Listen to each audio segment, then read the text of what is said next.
Alors le deuxième sujet que je souhaitais aborder avec vous, Monsieur Mamère, c'est celui des médias. Vous avez été journaliste au début de votre carrière et vous portez, j'imagine, un regard particulier sur les médias, en particulier sur le service public où vous avez été journaliste à France 2.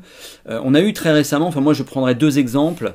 Il y a eu l'émission politique de Jean-Luc Mélenchon de jeudi soir et puis je suivais hier l'intervention, enfin le passage de Benoît Hamon au grand jury.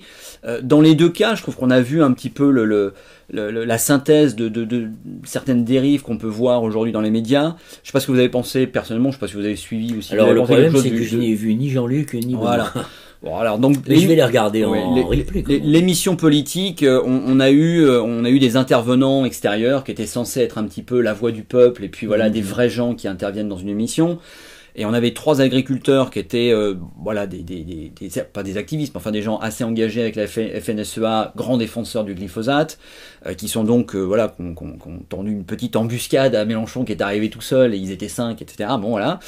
Après ça, il y a eu les deux personnes de la société civile, c'était Laurence Debray, qui venait vider un petit peu son sac et notamment attaquer Mélenchon sur le Venezuela, en se présentant comme une citoyenne presque du Venezuela, et puis une petite patronne qui venait faire part de ses difficultés, de la boule au ventre qu'elle ressent quand elle embauche à cause des prud'hommes, etc.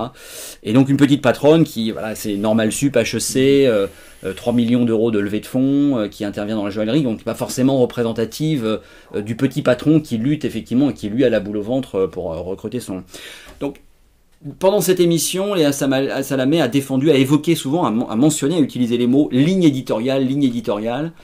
Est-ce que c'est vraiment un choix éditorial? Est-ce que c'est une mise en scène qui a but voilà, de clasher Mélenchon et puis de faire un peu de buzz ou est-ce que c'est vraiment un traquenard? C'est un peu les deux. C'est un peu les deux. Bah, le fait de privilégier le spectacle, au sens de Debord, plutôt que de vouloir faire comprendre aux gens ce que l'invité a à dire, ça inclut forcément du traquenard. Et quand vous me dites les agriculteurs c'était que de la FNSEA, mais c'est idéologique parce que malheureusement je pense que les journalistes en question, je ne mets pas en cause du tout la compétence de Léa Salamé et des autres, mais et ils sont tellement conditionnés que pour eux, finalement, la FNSEA, c'est ce qu'il y a de plus représentatif. Oui, sans doute en termes d'adhérents au syndicat.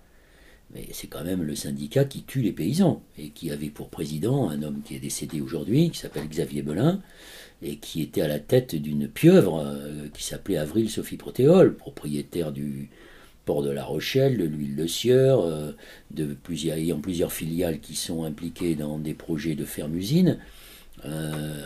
Propriétaire de la presse agricole, enfin, tous ces gens-là défendent un type d'agriculture qui est l'agro-industrie, qui tue les paysans.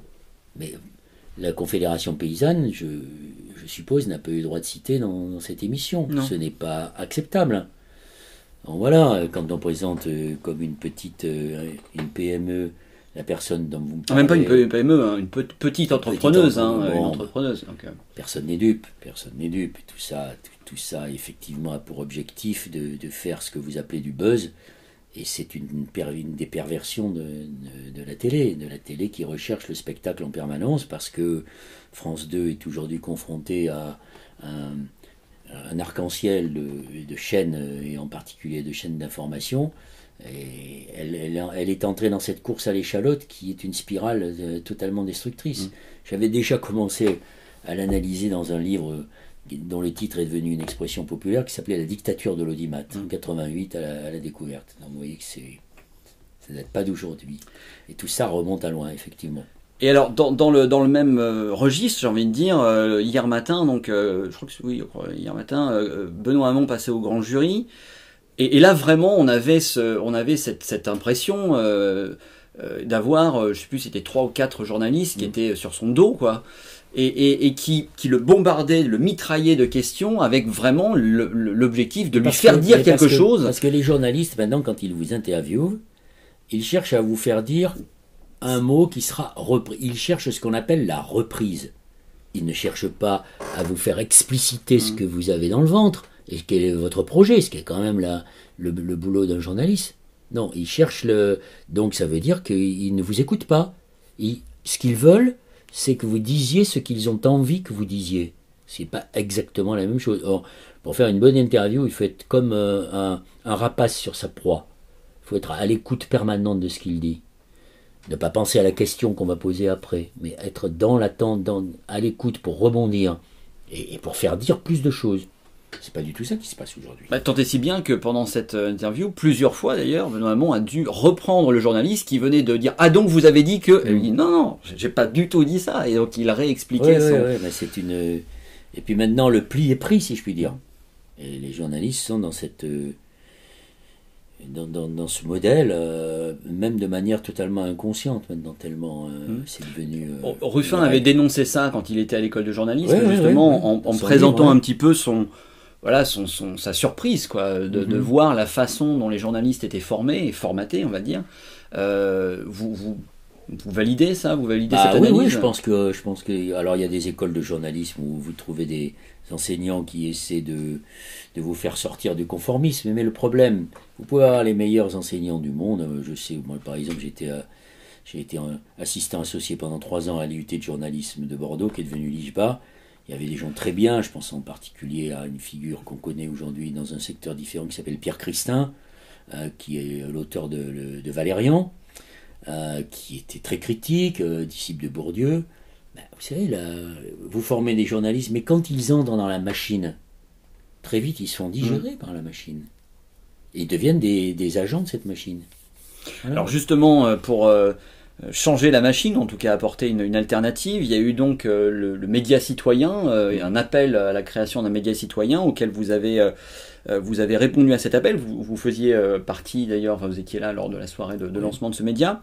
Qu'est-ce qui vous a motivé pour y participer? D'abord, je dirais que le média citoyen n'est pas le premier média indépendant en France. Non. Bien avant le média citoyen, il y en a eu d'autres, donc il ne faut pas prétendre... C'est le premier, alors c'est pour ça que j'avais même précisé média audiovisuel pour le coup. Oui, mais des médias audiovisuels, il y en a aussi des médias audiovisuels libres. Je travaille et je collabore bénévolement à l'un de ceux-là, qui s'appelle la Télé Libre, qui a été créé par John-Paul Lepers, qui a d'ailleurs un module qui s'appelle Reporter citoyen, qui forme des jeunes des quartiers politiques de la ville au métier de journaliste, et j'ai accompagné d'ailleurs un jeune journaliste, apprenti journaliste, il y a 2 mois de cela à peine, dans le Nord, puisque le thème qui a été choisi par Reporter citoyen jusqu'au mois de décembre, c'est l'accueil des migrants. Et donc je l'ai accompagné pour l'aider, pour essayer de transmettre ce que je sais de ce métier. Donc oui, il y a des... Et puis il y a beaucoup d'autres médias citoyens, il y a Arrêt sur Image, il y a un Reporter, il y a Bastamag, enfin il y en a plein, qui ont d'ailleurs se sont fait, ont élevé la voix le jour de la naissance des médias citoyens. Mais bon, je sais que Médias Citoyens n'a pas du tout la prétention de se substituer à ces médias, même je pense d'ailleurs... Ça a été précisé par Gérard Miller d'ailleurs, qui est revenu dessus. Tout à fait. Ça a été précisé par Gérard Miller parce que j'avais reçu, comme les médias indépendants savaient que j'étais là, m'ont envoyé le courrier, le manifeste qu'ils avaient écrit, que j'ai transmis à Gérard en lui recommandant vivement de répondre, ce qu'il a fait très intelligemment. Mais oui, la réalité, c'est que Médias Citoyens, j'en ai encore parlé ce matin avec ses responsables, associent d'autres médias. Je pense en particulier à Reporter. Il y a eu pas mal effectivement de relais, notamment dans les médias, dans les réseaux sociaux, Basta, etc. Donc je pense que ça va bien se passer, et c'est très bien qu'il y ait un média citoyen, j'allais dire un grand média citoyen, c'est-à-dire un média citoyen qui se donne les moyens, et qui les a par le système des socios, qui se donne les moyens d'être beaucoup plus présent dans l'univers, non pas l'univers médiatique, mais l'univers Internet, enfin tous les réseaux sociaux, sur la toile. Et ça, c'est formidable. Et donc, c'est la raison pour laquelle j'ai accepté à double titre. D'abord parce que c'est la perspective, le point de vue sur la société, je le partage pour beaucoup, comme vous avez pu vous en rendre compte. Et puis, ça me permet de renouer avec mon métier d'une certaine manière et d'y apporter ma contribution. Est-ce que vous pensez que la proximité extrême, j'ai envie de dire, avec la France Insoumise, qui a eu ce projet à son origine, est-ce que ça va se diluer dans le temps, Ou est-ce que Non, mais vous si attendez voulez, ça ou... c'était inévitable que l'on dise c'est la télé de Mélenchon, hein, puisque c'est dirigé par l'une de ses principales, Par sa responsable de par communication. ses responsables de communication. Mais bon, moi je suis pas de la France insoumise. Vous cet aspect-là, vous dérange absolument La pas, preuve, vous n'y la voyez preuve, pas de... ça, ouais. ça n'a pas dérangé Aurélie Oui. Filippetti, ça n'a pas dérangé Eva Joly, un certain nombre de gens de participer aux médias Mhm. citoyens, alors que même qu'ils ne sont pas de la France insoumise, pas plus que je ne suis de génération. Mhm. Donc voilà, je pense qu'il faut miser sur la confiance.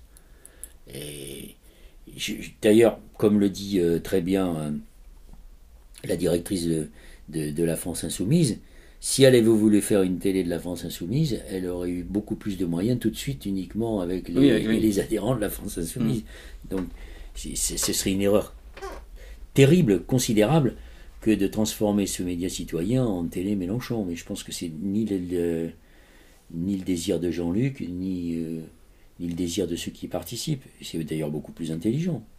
Pour le coup, donc en mettant, non pas en mettant de côté, mais au-delà de la question de la France insoumise à proprement parler, mais il y a dans la création de ce média la volonté justement de rompre un peu cette espèce d'hypocrisie, de neutralité du journalisme et de neutralité du média. Celui qui viendra regarder Média Citoyen, il sait très bien que c'est pas un média neutre, c'est un média d'opinion. Vous pensez que c'est capital ça aujourd'hui, le fait pour clarifier les choses? Je ne sais pas si c'est capital, mais faire croire qu'un média est neutre, ça n'existe pas. Il n'y a pas de média neutre, il n'y a pas de média objectif, ne serait-ce que parce que les journalistes, vous qui me filmez, vous qui m'interrogez, vous avez votre culture, votre milieu social, votre formation, votre regard sur la société qui n'est pas objectif, et c'est bien comme ça. L'idée, c'est de respecter ceux à qui vous vous adressez. Voilà. Alors,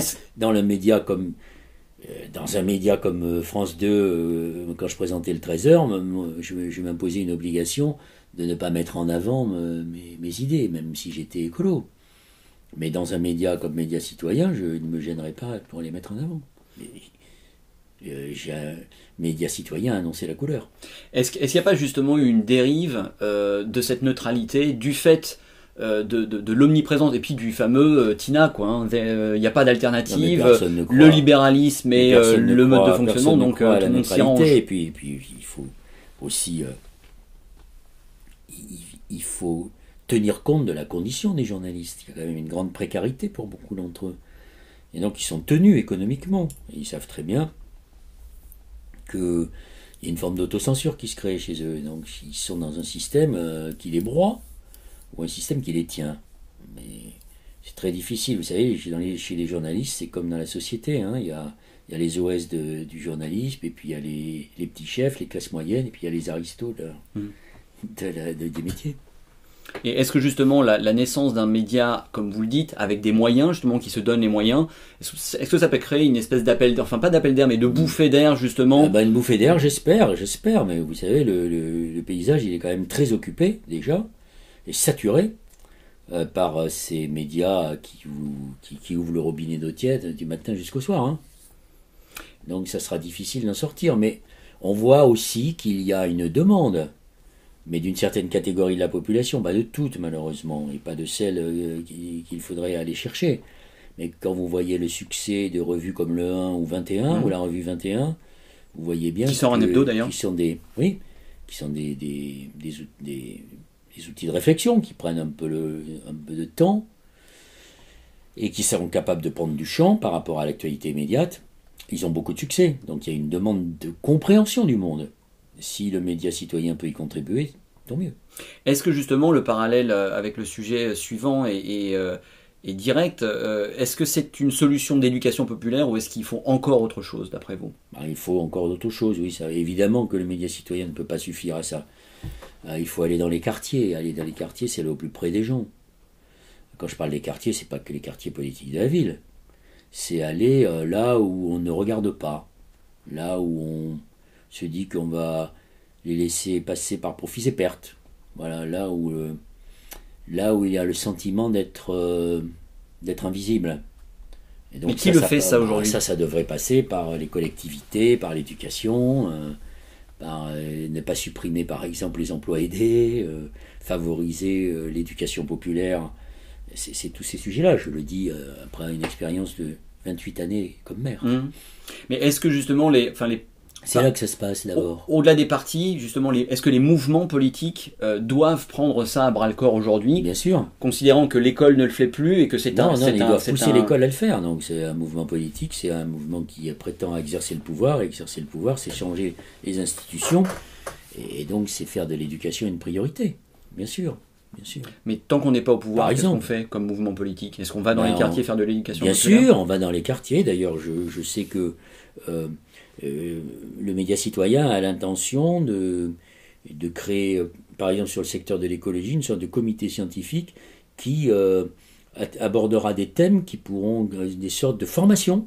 Mais ça c'est très bien, oui, bien sûr, il faut que ce soit comme ça. Quand la Télé Libre fait de la formation de jeunes des quartiers politiques de la ville au métier de journaliste, oui, c'est formidable. D'accord. Merci.